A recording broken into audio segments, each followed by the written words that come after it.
Баршаңызға сәлем достар, менің каналыма қош келдіңіздер.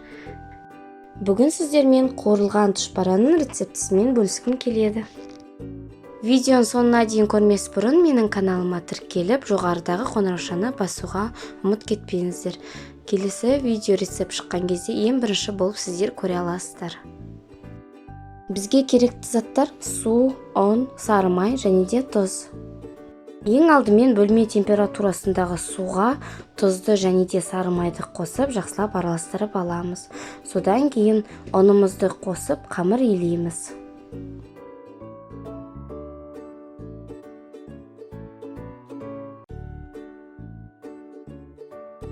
Дайын болған қамырды бетін жауып 20 минутқа бөлме температурасына қойып қоямыз.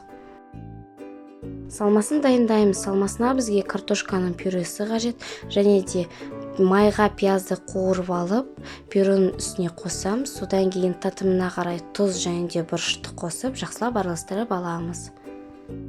20 минут өткен соң қамырымызды екіге бөліп, қамыр жаямыз. Қамырды тым қатты жұқа да емес, тым қатты қалың да емес, сондай орташа қылдырып жаямыз. Дәл видеодағыдай қамырды жайып шығамыз, содан кейін кесеміз.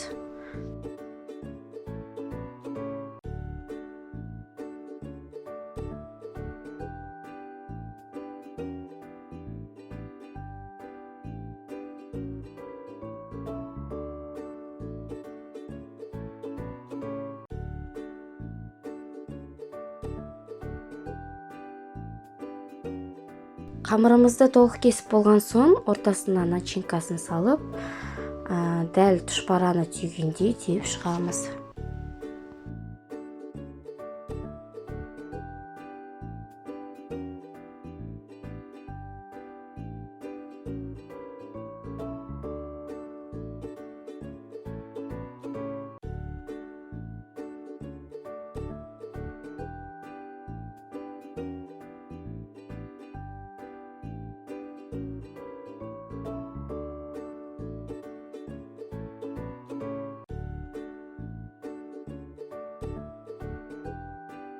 Дайын болған тұшпараларды міндетті түрде қызып тұрған майға салып, қызарғанша қуырып аламыз.